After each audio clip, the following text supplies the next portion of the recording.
I'm Amanda Vanden Elsen. This is my husband, Chris. Hey. And we are racers out of the Midwest. Chris, you want to just talk about the racing that you do? Yeah, most of you know me, but if you don't, I race Pro Spec, the purple truck, the purple team. So aside from that, a board member on the Sportsman Sportsman board. So yeah, just here trying to get some information. Love the sport and trying to see what we got going on. Yeah. And then on the backside of that, obviously, I'm a race wife, first off. So I get to do all of the fun behind the scenes of VDE racing. But that is really what inspired us to start Racer on Demand, which is now my little love child. So Racer on Demand is two-part business. So we offer an online merch marketplace where racers can send us their designs, and we host a profile for you free of charge where you can sell your merchandise on demand, which means you don't have to pay for any inventory up front. There's no fees. You just get a commission every time something sells. But on the flip side of that, when you do sign up to sell with us, you also have access to a ton of resources. And that's where the passion really comes in on Racer on Demand. My vision is really to revolutionize the way that fans and racers interact by building meaningful connections. And I'm really aiming to do that through educating racers on how to promote themselves, how to build those connections with fans, and how to build those connections with sponsors, which ultimately end up putting more money in your pockets. That's really what the whole behind the scenes is on Racer on Demand. So if you are interested in selling and you're not already, you can go to racerondemand.us, hit the menu, and there's a Sell With Us button. That's got lots of info. And if you have any questions, there's also links to email me. I answer everything directly, so you're talking right to me, not to somebody else. Yeah, if there are any questions about that, you can always feel free to put that in the chat or shoot me an email. But for today, we have very limited time. We've only got an hour, and we had a ton of questions come in. So big thanks to everybody who submitted your questions ahead of time, whether that was on our Facebook, Instagram posts, or if you went straight to that form in order to ask those questions. With all of those questions that have come in, it's going to fill a lot of our time, but I want to encourage you to put your questions in the chat if something does come to mind that we haven't covered yet. I'm really hoping we're going to be able to touch on all of your questions, but we may run out of time. So I am asking that you just put those in the chat. And if we do have time at the end, we'll start pulling questions from the chat and allow people to come off of mute and ask as well, if time allows. All right, so without further ado, we do have Matt Martelli on. Matt, would you mind just giving an introduction to the folks here? Yeah, what's up? What's up, everybody? Stoked to be talking to you today. I'm Matt Martelli. I'm the CEO of Unlimited Off-Road Racing. Midwest kid, born in Kalamazoo, Michigan. Moved to Southern California when I was a teenager with my parents, and really got dropped right into off-road. Like I was telling the story earlier, like the weekend I arrived in California, I was at the first, or not the first, but my first Mickey Thompson race. Grew up partially in El Cajon, right in the middle of it, and then moved around San Diego. But I've been involved, a few decades, since I was a teenager, both as a racer, pit crew member. Obviously, we're well known for our media. And then several years ago, we moved to the promoter side and bought the Mint 400 and turned it into the largest off-road race in North America. And we're glad you did.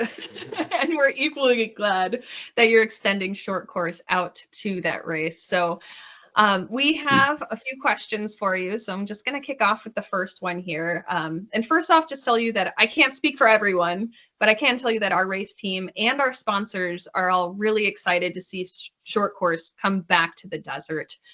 Tell me a little bit about why you decided to add short course racing to the Mint 400 and about the vision you have for bringing these two off-road motorsports together. Yeah, well, that's how it originated, right? So, when I was brought into the world of off-road racing as a teenager, Mickey Thompson was running both desert and short course racing, and the two leveraged off of each other, and it worked very well. Desert racing, was the big show. It was hard to spectate.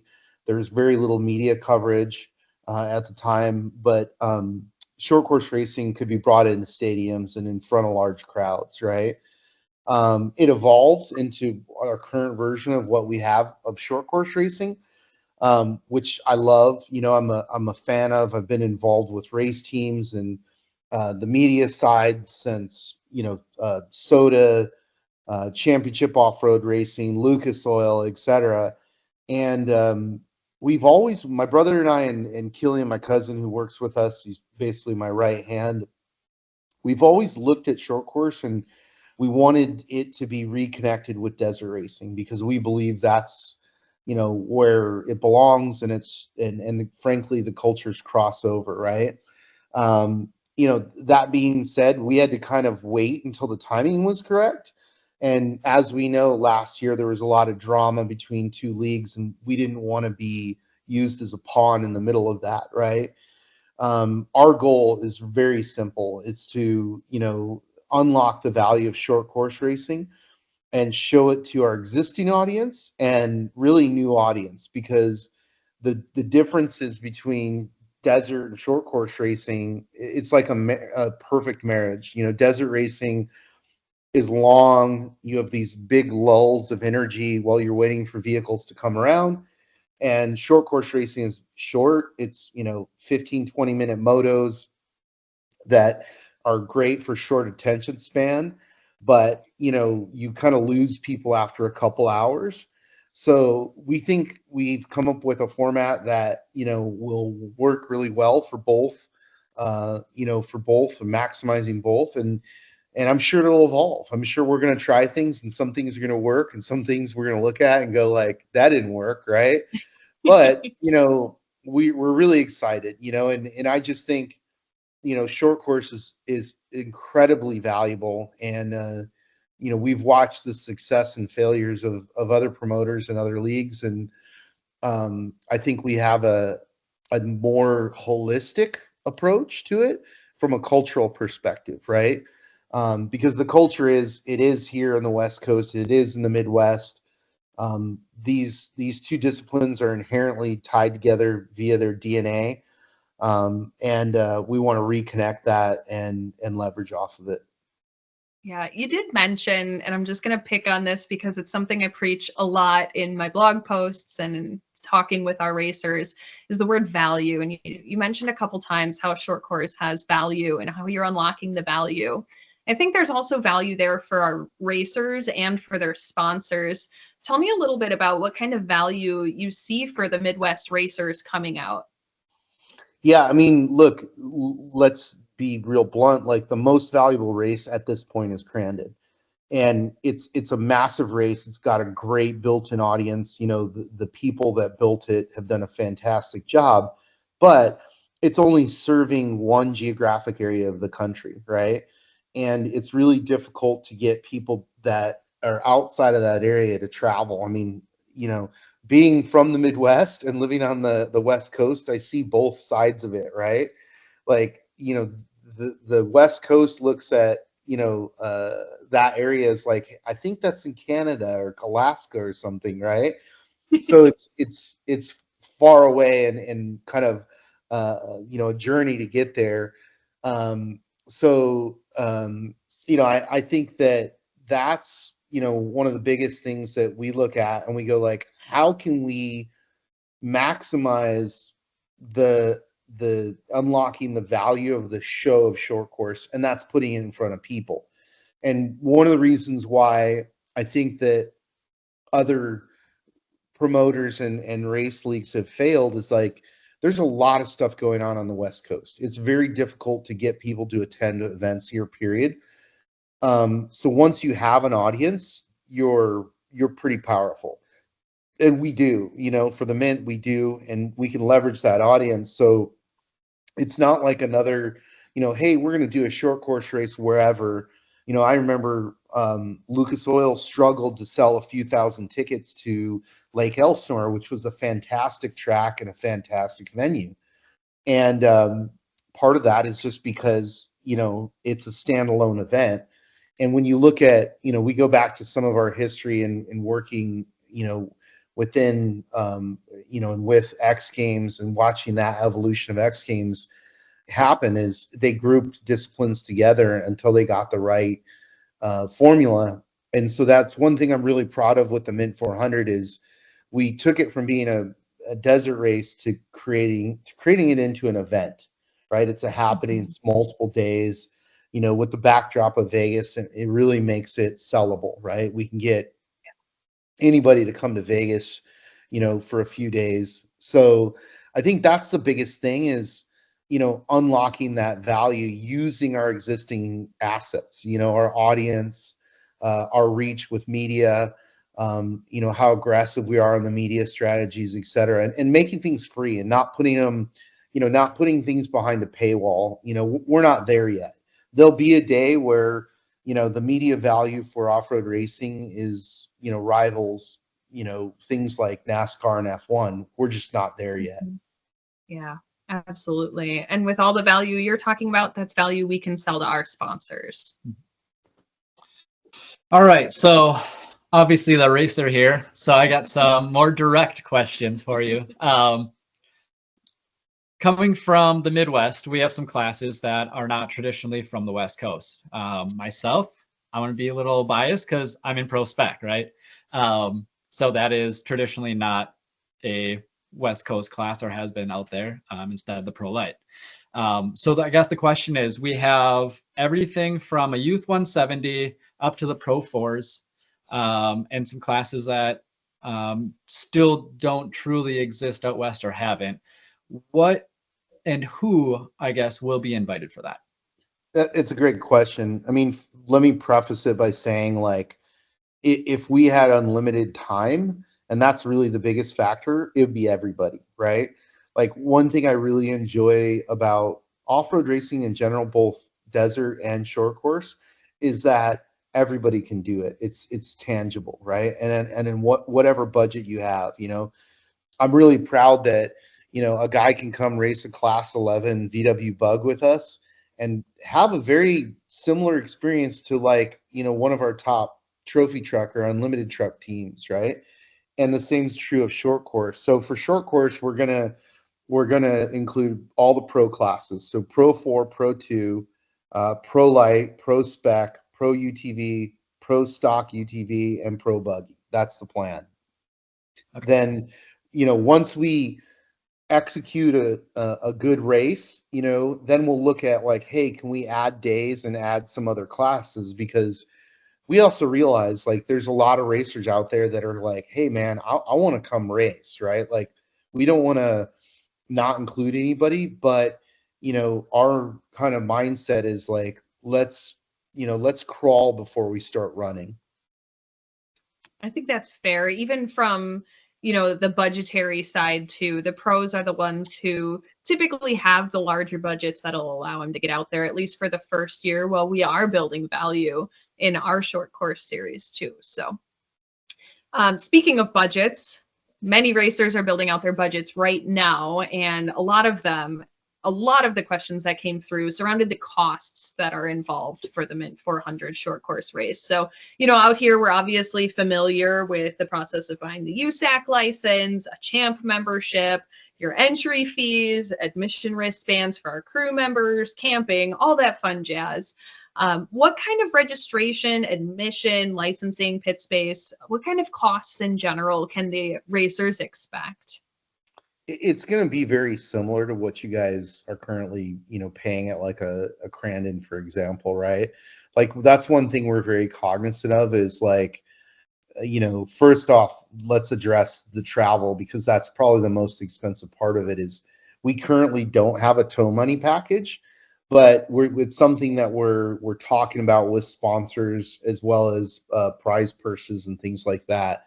So we're very, like, trust me, I understand, like, from a budgetary standpoint, it's like, travel, feeding people, gas, like the whole 9 yards. And especially when you're hauling across the country, it's expensive. I get it. I think, the thing I would say is be a little bit patient with us. that we're also trying to figure out not just the monetization model of what was done in the past, but like how we unlock it going forward. Because, you know, one of the things I think that we've been very successful with the Mint is not making the burden of growth be reliant on the racers. We've, you know, increased the media value so high that all of the sponsors are willing to pay more. And that took a little bit of time. It took us, you know, in that case, took us, you know, 12, 13 years. Now we know the formula and we have an existing audience. It's going to be a lot faster, right? But, you know, in that, I would say, you know, you're looking at similar pricing. There's not going to be any surprises. And we're very good about being transparent and showing you guys, hey, there's, you know, you're not going to show up and be like, oh, it's $1,000 to camp or whatever, you know. We're very conscious of the costs, you know, associated with racers. You know, I could very easily say you're going to spend more on hotels, food, and, you know, think monies that we don't get than, you know, what gets, you know, dumped into our lap. Yeah, absolutely. And is there anything that racers should be purchasing in advance right now? Yeah, I mean, I think we're opening up registration within the next day or so. So that'll be coming shortly. The biggest thing is to go on and build your unlimited off-road racer profile. And I think that's $100, right? So get that out of the way so you're in the system and then you can register. You know, with that system, you know, we're going to take photos, post photos of you guys. So we're very aggressive with the marketing, but that tells us who you are, and it tells us who your crew is, and, you know, all those types of things.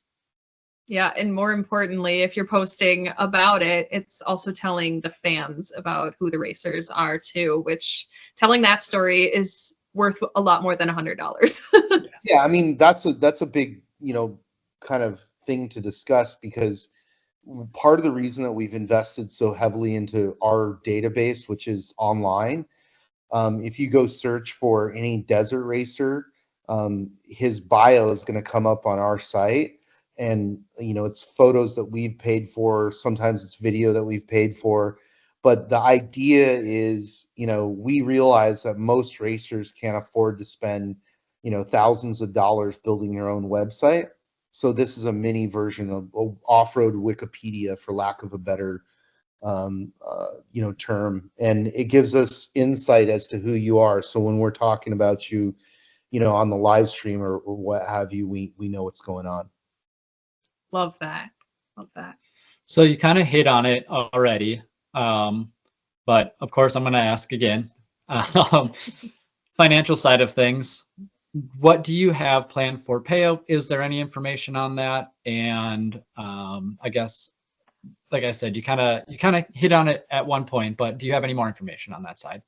Yeah, I mean, we're looking at what the, you know, payout. There is going to be a payout. I'll be honest with you, like, I've never liked that structure because it's incumbent on the racers, right? What I prefer is, you know, to build value and then to get sponsors, and that takes a little bit of time. But, you know, we're actively talking to lots of different sponsors about prize purses. And so, you know, again, same thing. We are trying to, you know, incentivize everybody and go like, look, there's, you know, 10K up for grabs in this class, and, you know, 20 in this class, and so on and so forth. You know, rather than it just being a 15% payback or whatever, you know, that to me, that's like the default thing of like, oh, this, you know, dangles the carrot enough to, you know, for you to win back some of your costs, right? But, and we'll do that if it's, you know, if it's absolutely necessary. But as I'm talking to sponsors right now, we're trying to get them to commit for some larger prize purses, because again, we know that the travel is going to be, you know, expensive for all the teams from the Midwest. Absolutely. Yeah. If you're talking with K's after it, I think it's more than people are used to anyway. All right. So next question we've got kind of centers around what I think is probably the coolest part of this. Don't get me wrong. I love the racing side of it, but just even looking at the pictures of all of the cars coming down the Las Vegas Strip, I think it's just one of the coolest things that any racer could really ever participate in. So tell me a little bit about the tradition of bringing all the cars to downtown Las Vegas and what makes that so impactful. Well, what's really cool is, not just the history of this race, but by you guys coming and participating, you will be making history. This is the first time this has ever happened, not just for the Mint, but really in the history of desert racing, right? Like prior with Mickey Thompson, they were connected in the promotion side of it, but they weren't happening at the same time. And the tradition of the Mint 400 started to promote the Mint Hotel in 1968, 1967, and the Mint Hotel executives had seen the Eakins brothers do the Peninsula Run, which later on started the Baja 1000, basically around the same time. And they looked at it and went, "Hey, isn't that great? Let's do that." And so they did, and it just exploded. And so then the ideas got crazier and crazier. And what ended up happening is they would have tech and contingency in front of the hotel on Fremont Street, and then they actually would start the race right there in Fremont. Well, fast forward to modern times, that's not really possible. We'd be racing through lots of neighborhoods. But in that tradition, we do two things. We do the parade on Las Vegas Boulevard, and that's to tell the whole world that it's race week and we're there. And the beauty of that is that any given time on the Las Vegas Strip, there's anywhere between 100 and 300,000 people on the Strip, and those are new eyeballs. Those are people going, "What the hell is going on?" Right? And we're not going to win every single one of those people as fans, but when you drive underneath the overhangs and they're packed with thousands of people taking photos of you, it is a very unique marketing opportunity for all of us for off-road racing. So that's a really really cool way to show the world what we are, that we exist. And then that's followed by our off-road festival on Thursday, which we shut down 6 blocks of Fremont Street. And this same thing, it's funny because I remember coming to Crandon for the first time and seeing the downtown parade and everything. And I'm like, I know that somewhere those guys saw Fremont and we're like, "Hey, let's do this," right? and it's cool. Like it's exactly like that, but it's packed with hundreds of vendors, 25,000 people throughout the day, easy, and just a huge buzz the entire day. And what that does is it lets everybody who's in Las Vegas come see what's going on for free. And the wild thing about Las Vegas is that there's only 800,000, 600,000 natives, right? And then there's another 2.2 million people there that are from out of town. So the potential to get new eyeballs on the sport and the culture is just massive. So and it's a lot of fun. It's a great way to get hyped up to go racing. I'm so excited about that. We were just out in Vegas. I was speaking at a conference out there for work, and we purposely did not visit Fremont Street so that when we're out there in March, it'll be a new experience. Yeah. So super excited. Speaking of this parade and contingency downtown, are the short course racers going to be invited to that? And what kind of logistics can they expect for trailering the vehicles out there? Yeah, it's pretty straightforward. None of our vehicles, well, I should say most of our vehicles are not street legal, so they all need to be trailered, right? This is not Mexico. You can't just drive your vehicle everywhere. I wish that were true, but we have a lot that we drop everybody in for tech and contingency, and then they're escorted by police over to the start of tech and contingency, and then they push their vehicles, through the through the tech route, which is a straight shot till the end, and then around the little corner. So awesome.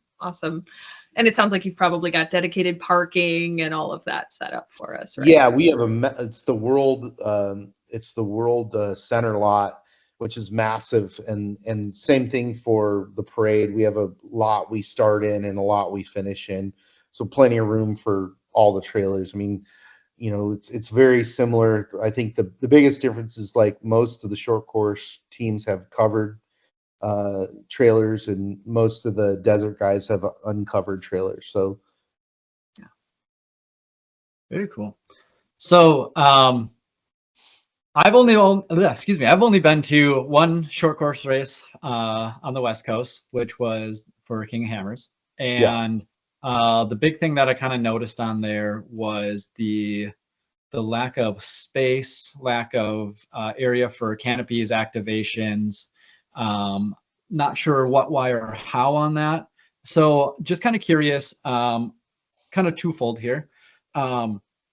Is there space for teams to bring out their semis?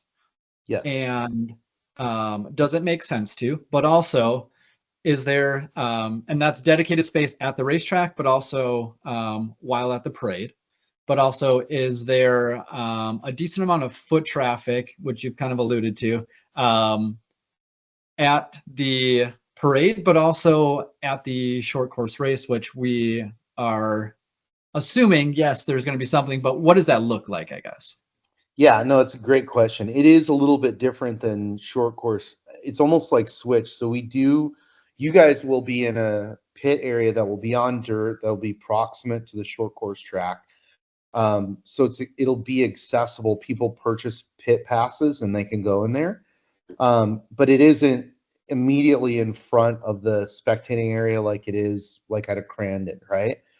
What we've been encouraging everybody to do is to kind of switch their mindset and activate within their sponsor's space, right? Which is front and center at the start finish line. Put your vehicle there, sign autographs there, and really drive the value to your sponsors, because they'll all have spots right there up front. It's just a size issue. Is like we have, I remember when we started doing stuff back in the Prim parking lot, we're like, wow, this is so big. And within a few years, we're like out of space, right? So, and then what's different about desert racing is the pits for the desert racers don't really do that. Like they're less accessible. It's could just equipment and all that type of stuff. And then usually they're adjacent to fuel hot pits as well. So a little bit different, but it is top of mind to us to keep everything as close as possible and keep the accessibility, because, I love the value of, a kid being able to go to your pit and, get a piece of torn hood and, turn them into a super fan, right? Like that's invaluable, and that's still there. It's not immediately in front of stuff. And again, the thing I would encourage all the racers to do is to turn around to their sponsors and say, hey, we're gonna be, selling merch. We're gonna be, signing autographs. We'll park a vehicle, in your activation area, and really drive the value that way. And I think that'll ultimately make your sponsors happy as well. Sure. One more little thing on that. Do you allow, and does it make sense to have canopies for the downtown experience for the racers? Like pop-up tents, let's say. So there's vending spots. So typically the racers don't display, they're just moving their vehicles through. Which is what I would recommend, right? And same thing, like like I'll use Vision Wheel, right? Like a lot of times what Vision will do is they'll have their racer push through tech and contingency and then stop at their booth and sign autographs for an hour or two, right? So same kind of idea of like, don't replicate what your sponsors are doing and split the audience up. Just go do that activation within your sponsor's booth. Sure. Because we are on Fremont Street. It's a street, right? So we have some limitations in width and and length and things like that, and it's been a funny one. So we've had some fun challenges with that, but we've managed to power through them. I can't even imagine the challenges there. Yeah. I think it's one thing in Crandon where we're in a town of hundreds of people, but man, put you in Las Vegas. That's very different. Well, the cool thing is that Las Vegas loves off-road racing. They love the Mint. We have generations of people from Las Vegas who grew up going to the race, and they're fans, right? Including the mayor. The governor races with us. Like, it's really cool to have a pro off-road environment within Vegas. Love that. Absolutely love that. So we talked a little bit about the foot traffic at the track and at the race overall, but we haven't talked a lot about like the online experience. So I know as you and I were scheduling this, you had sent over the impact metrics and kind of demographic information, and I'm going to put that in the chat for everybody while you're talking. But traditionally, looking at that impact metrics, you've had huge viewership for the Mint race online. Yeah. Are the short course races going to be live streamed as well? Yeah, that's the plan. And I think that the thing I'd stress the most too is like we're very aggressive when it comes to media, right? Both with the live stream and with social, right? Like everybody knows that like these shorter dynamic clips have done millions and millions of views, and that was a very powerful thing that we plan on. We definitely unleash with desert racing, and we plan to a short course as well.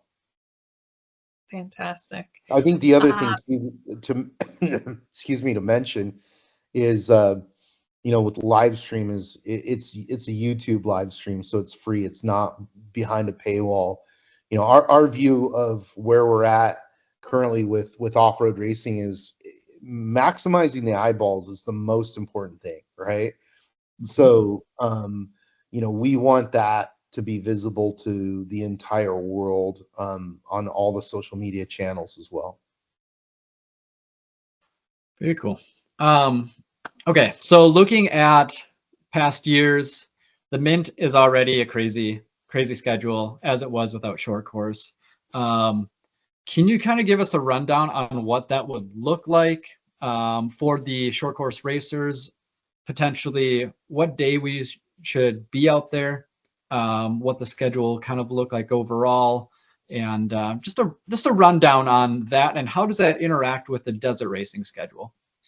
Yeah, it's I'm being totally honest with you. It's going to be busy, right?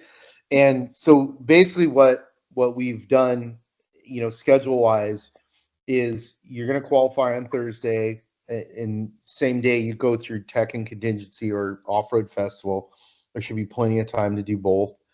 And we're trying to give you guys more time on the track than you get in some of the other places, because that was one thing that we noticed is like 5 laps around the track isn't enough before you guys go racing.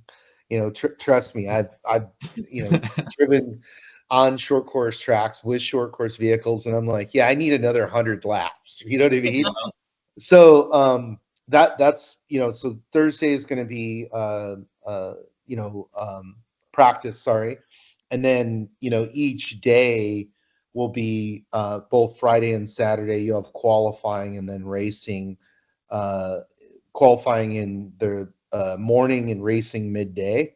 And the reason why we're doing that is our schedule, right? So just to explain, like desert racing usually starts relatively early in the morning, and then the lap is 100 miles. So it's usually the fast vehicles are around in an hour and a half, and then anywhere 3 to 4 hours with slower vehicles depending. So you have this like big adrenaline dump when everybody takes off the line, and then it's like it kind of like dies down, right?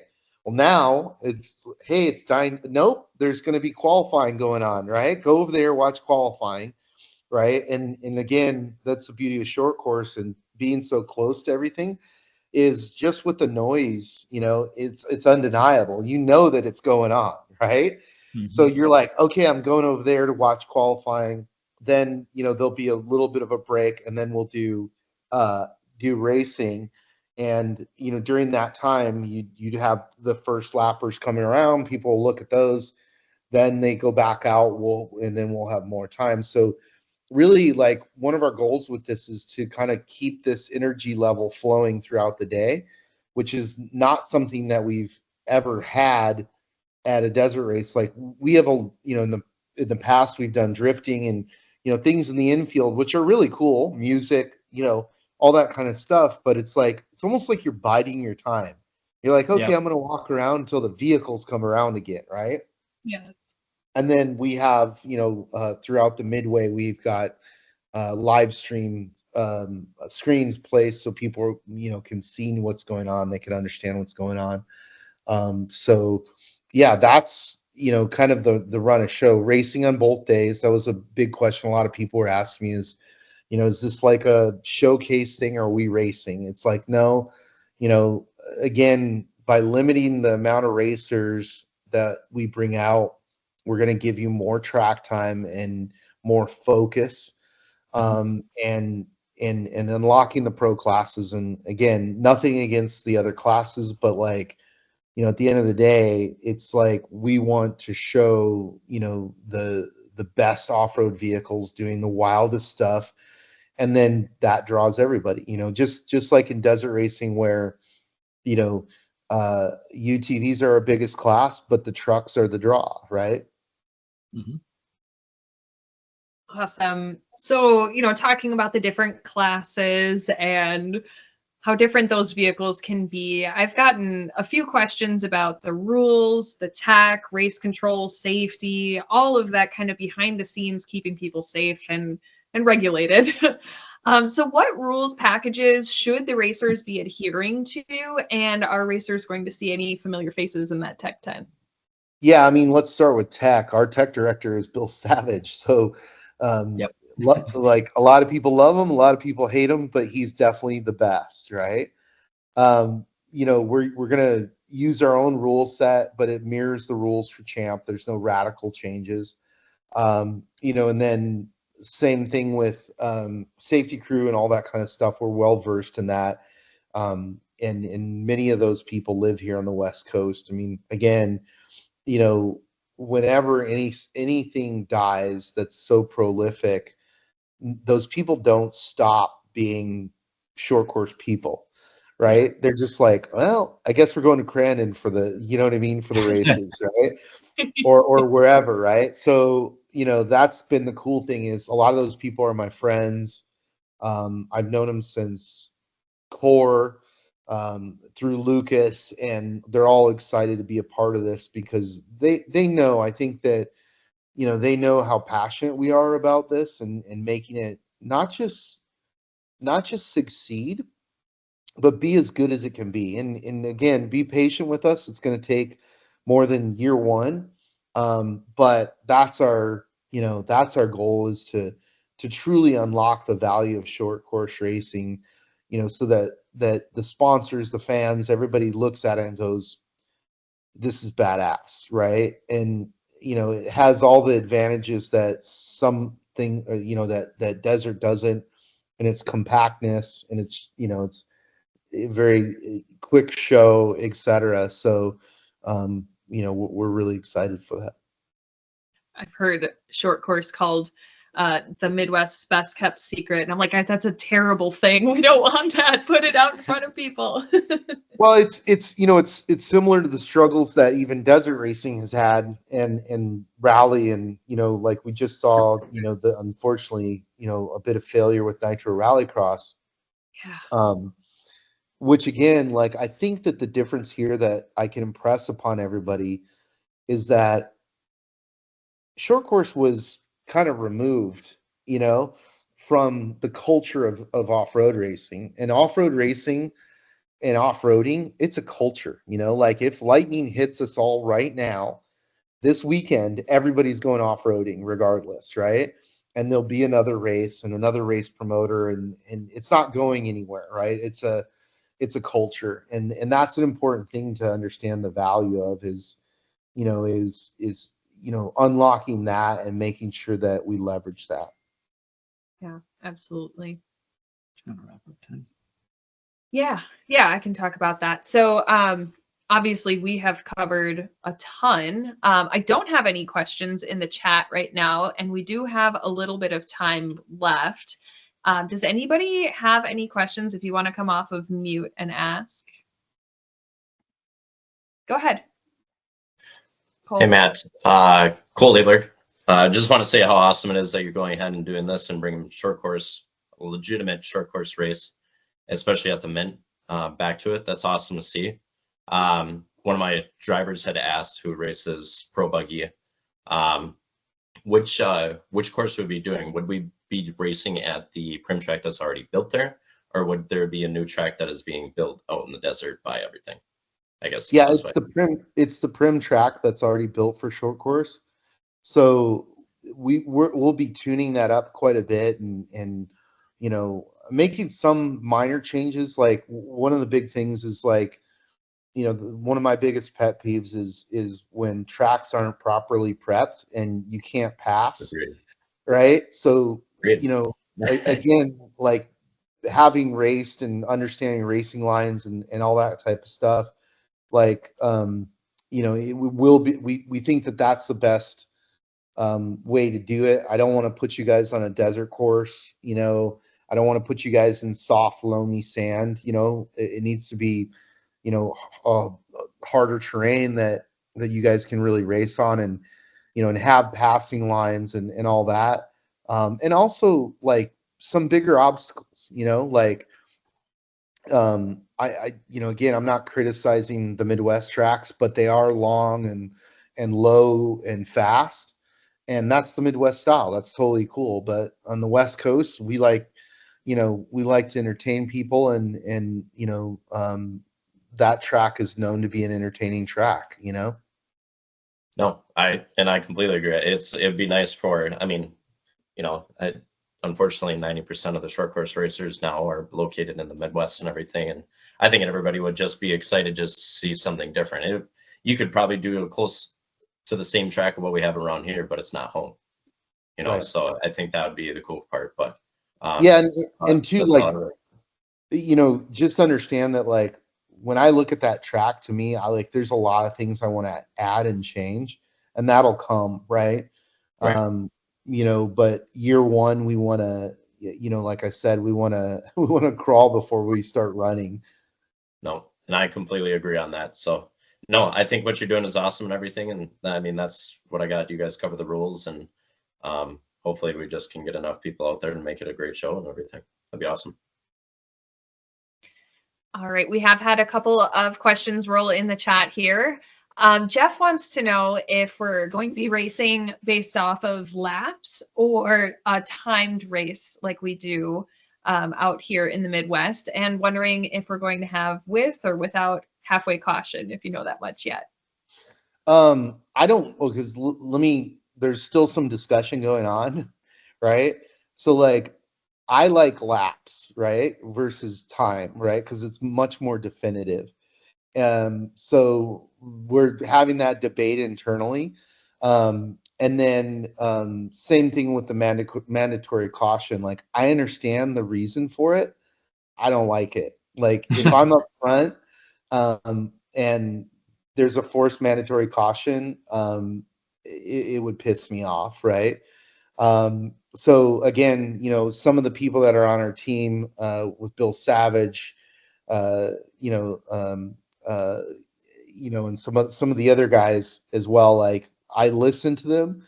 I take their input. Same thing with racers. If you guys, are passionate about something and you're like, hey man, I really think you need to consider this, reach out to us.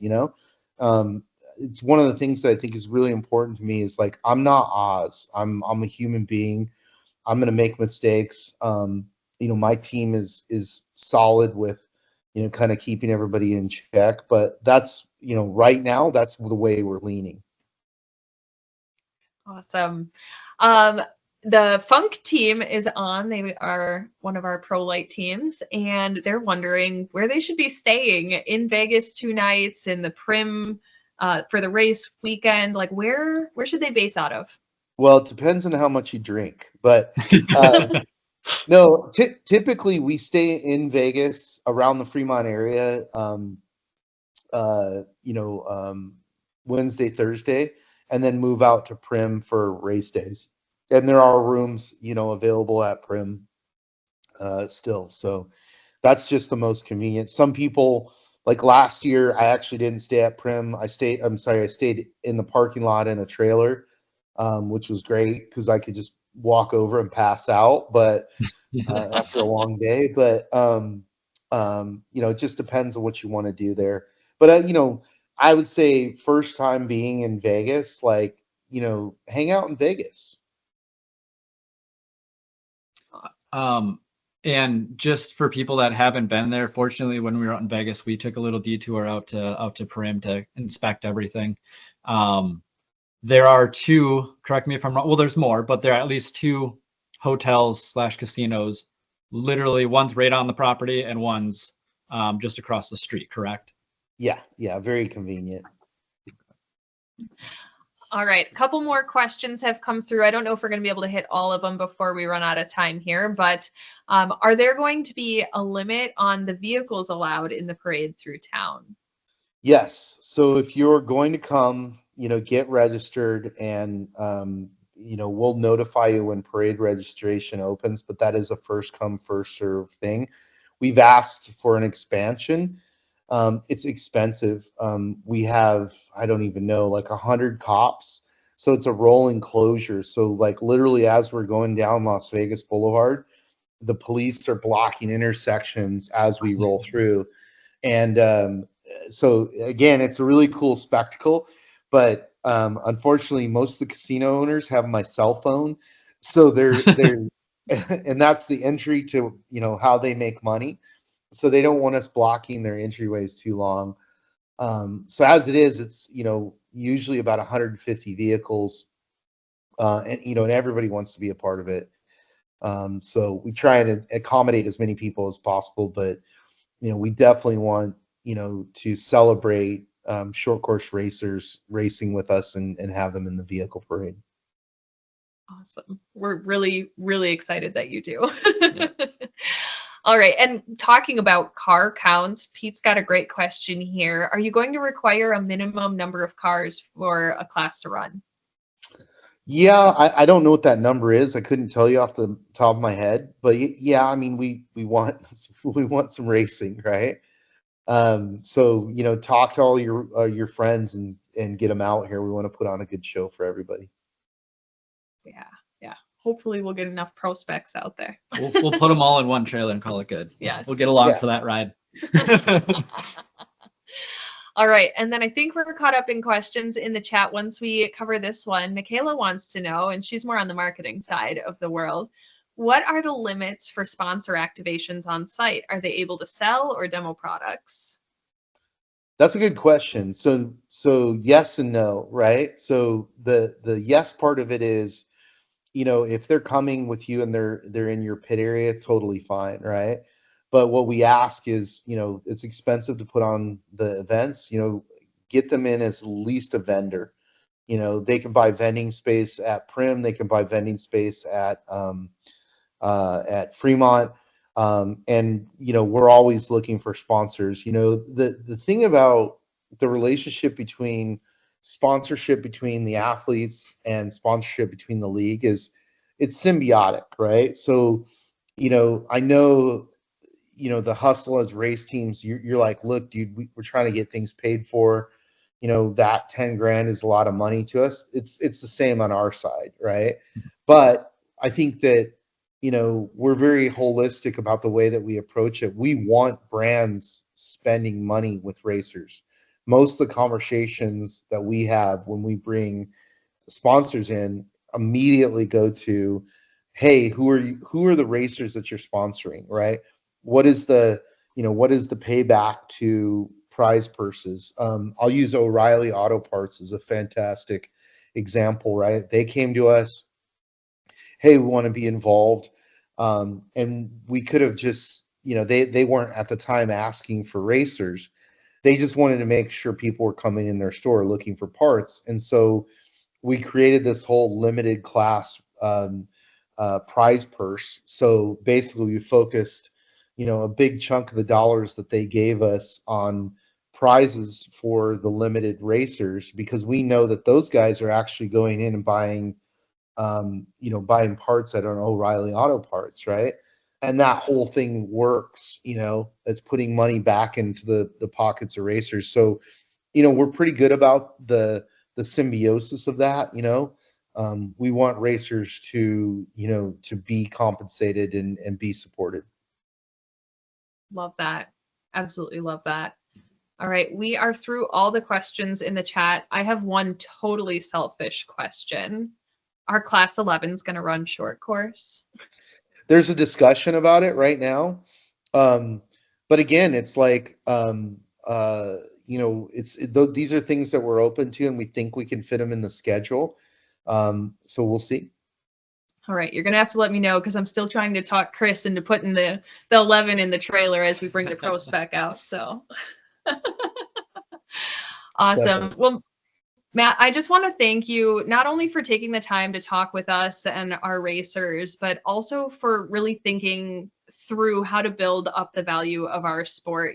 Here in the Midwest, we're doing what we can, and our series is doing what they can. But I think by all of us kind of working together and bringing in value that already exists to build the value of everything is so important. And I really, hats off to you and your team for doing what you can to build up our motorsport alongside that desert racing as well. So thank you. No, I appreciate that. And it's important to us. I mean, again, being, born in the Midwest and living on the West Coast, I think I understand both worlds. And, it's a part of off-road culture. Crandon is a very important part of off-road culture, so I really want to see a day where Midwest racers have the same opportunities that West Coast racers do, and vice versa. I want, West Coast racers to go and race in the Midwest and, experience the fans and realize that this isn't just about the West Coast or the Midwest or the East Coast. It's American off-road racing. 100%. Love that. Absolutely love that. And Brian, I do see your question in the chat. You are a great segue for me to say that we have recorded today's session. We do have a Racer on Demand YouTube page. We're going to post the entirety of the recording there. We're going to throw up some short blips here and there with information that's come out in this session as well. So you'll be able to catch it either in little bite-sized pieces, or you can watch the entire recording on our YouTube as well. Thank you to everybody that has attended. Thank you again, Matt, for coming on. Thanks, Chris, for co-hosting with me. But we really look forward to this race and look forward to hopefully seeing many of you there. So thank you so much. No, thank you guys. I'm really excited to share this with you, and I look forward to, seeing you guys on the strip and on Fremont, and with the big eyes going, holy shit, right? Yeah. And and putting on some really good short course racing, because I think that's one of the biggest things is, like, we believe in that value, and we're here to unlock that with you guys. Yes, absolutely. And I did realize I haven't asked you our last question here is, where can people find more information, especially as you guys concrete things, or if questions come up, what can they do to get that? Yeah, really, it's themint400.com has all the stuff there. And then social media, like, we put out a lot of content on social media, and our emails are on there. Feel free to reach out. We're accessible. We're happy to answer questions. Yeah, you answered me, so. No, hey, I really appreciate it, guys. I think, like, things like this are important. It's a great way to make sure that everybody can get their questions answered and feel good about the investment and the commitment, because I realize that being somebody who treks out to the Midwest, I understand the costs, you know, and like what it takes. But I can tell you that, like, you know, this is what we would term as, you know, the beginning of the future of off-road racing for everybody, and having short course and desert paired together. And you know, we look forward to doing this event, you know, and other events in the future with short course. Of course. If there's anything we can do to help make that bond stronger, we're here for it. So thank you again. I appreciate the support. Of course. Thanks, everybody. Have a great night. We will hopefully be seeing you at the banquet very soon, or at PRI very, very soon. So thanks, everybody.